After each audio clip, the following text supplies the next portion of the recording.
tearing down the Accord, and I want to show you guys my new engine. It's pretty badass. Here we are. It's a F20B bottom end with H23 head. Pretty sweet.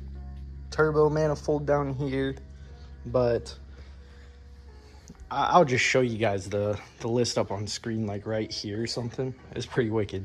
Anyways, we started tearing down the Accord engine, and this is where me and Brian got. And to think it still drove like that is crazy to me.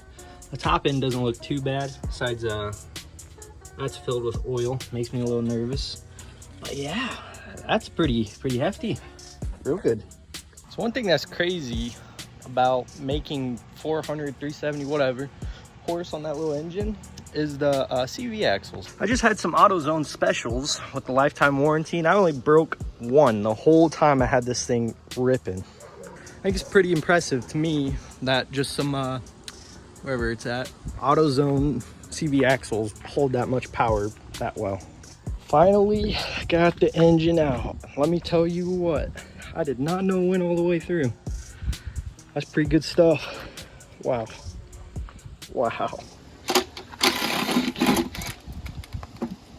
All right. Oh yeah. Jeez. That's some pretty good stuff. Dang. Wow. What do you think, Dad? Run it. I'm surprised it still was running. Huh. Well, wow. Oh, tons of pieces in there.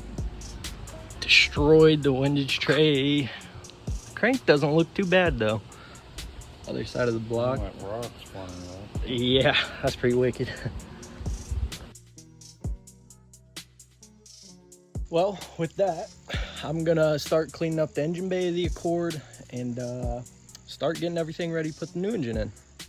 I think I'm gonna delete power steering, get rid of that, rerun the some AN lines for the fuel lines down yonder, coolant lines, all that good stuff. I'm getting rid of that and running my fuse panel in there, and that's how I'm gonna do my wire tuck and get everything else sorted out. But with that, thank you guys. Make sure to like, subscribe, follow, do whatever.